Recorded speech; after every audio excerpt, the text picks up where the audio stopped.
For college-level research, you will need to use search engines and library databases to find the information you need. Search engines like Google provide free access to many online sources, such as news articles, government information, and open-access scholarly publications. Some sources that show up in Google, however, exist behind a paywall and are not accessible for free. Library databases provide access to information that is not always freely available online, such as academic journal articles, paywalled newspaper articles, ebooks, streaming videos, and images. Google and library databases are both search engines, but they speak different languages. When you search in Google, you can use complete sentences, like, "How do I register to vote?" Library databases typically respond best to combinations of keywords, which point to the main concepts of a research topic. Let's say we're interested in the use of artificial intelligence to prevent ship strikes from injuring or killing whales in the ocean. The main concepts of this research question are artificial intelligence, ship strikes, and whales. We could go ahead and search a library database with these terms alone, but authors use a variety of terms in their writing, and we might miss some important sources that use synonyms instead of our exact terms. What are some other words we could use to describe the important elements of our question? For each concept, we can think about words that will lead to broader or narrower search results. For artificial intelligence, we might add AI, technology, computing, machine learning, or algorithm. For ship strikes, collision, vessel strikes, vessel disturbance. And for whales, marine mammals, or more specific types of whales, such as humpback whales, gray whales, orcas, or killer whales.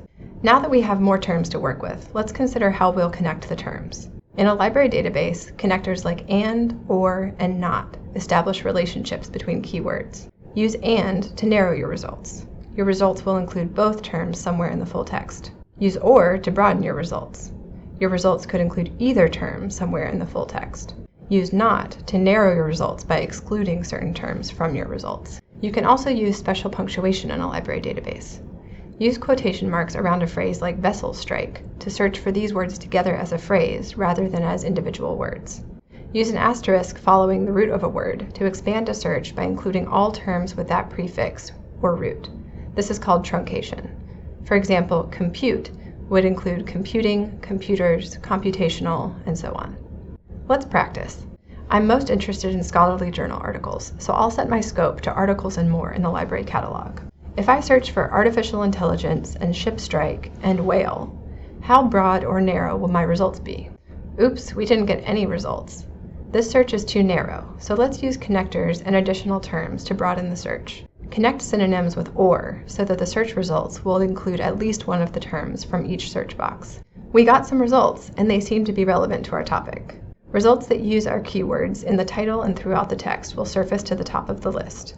You can further refine your search by limiting your results to scholarly, peer-reviewed sources that are published in academic journals. Another option is to limit your results to full text online, so that you will only see articles to which you'll have immediate full access.